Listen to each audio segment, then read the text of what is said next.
Rabbi?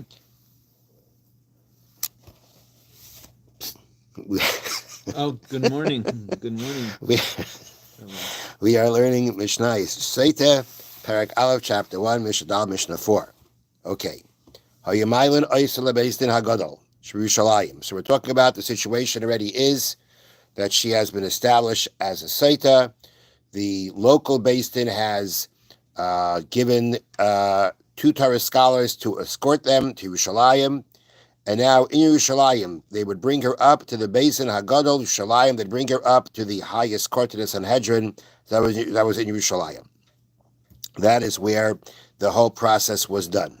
Now, Ayman Aleha, and they frighten her, just as they frighten witnesses regarding to capital punishment.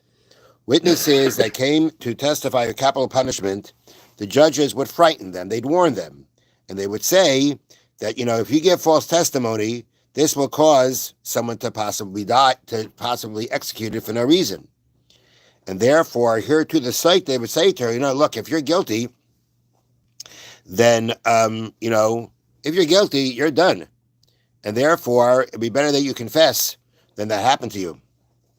Okay, now, interesting is that the next we have to add a few words to the next step of the Mishnah. So step number one is you're bringing to the Beis Din Hagadol Yerushalayim. She's standing in front of the Sanhedrin. The Sanhedrin is warning her about the dire consequences that could come if she's actually guilty and she doesn't admit to it and goes through the whole process.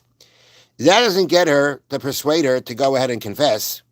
Now let's bear in mind, could be she's innocent.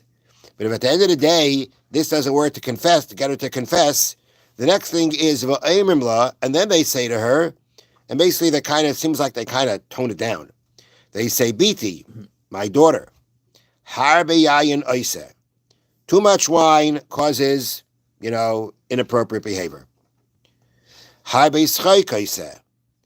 Playfulness causes, inappropriate behavior. Haryabe oldest oise. Childishness. I don't know what the difference between playfulness and childishness is, but what exactly each one means.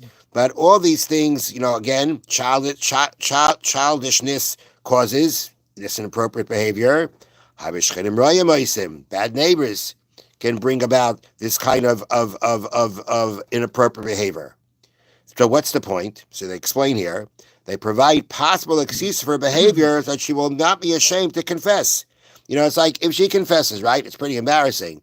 But if we kind of say, look, we understand, you get involved in certain things, and then these things happen that in some ways would kind of lessen the embarrassment. Because again, basically you're saying it could be immaturity, it could be something that a certain kind of behavior that you may not have even, thought. It wasn't a behavior that you thought was going to bring to things, but it does. And all these things they're explaining here is to kind of, lessen the shame if she confesses. And then they continue, getting a bit more on a higher tone. Do for the sake of the great name that is written in holiness, that it should not be erased upon the water. Meaning, as the Torah says, part of the process, the main ingredient of the bitter waters is the fact that a piece of parchment, they write down the whole section of how the Torah talks about Sotah, and they erase it and they scrape it off the parchment they wrote it on into the water. Now, part of the wording of that section of the Torah has Hashem's name. So it actually comes out that you are erasing Hashem's name. It's like you're basically written on a parchment, like you're writing a Torah scroll. The name is written with its fullest sense of sanctity, and you're erasing it. You're scraping it off. In normal circumstances, you'd never be allowed to do such a thing. And it's only for the purposes of bringing a shalom bayis, bringing a man and a wife back together again, does Hashem allow his name to be erased. At the same time, if she is guilty, right, there's a way of avoiding all this. And you can avoid it by confessing. So again, they're telling her, confess so that, the holy name of Hashem should not have to be erased. And then they say before her, Then they tell her words that she nor her family, the family of her father's house, are worth hearing. Meaning, first of all, what are we talking about her family for?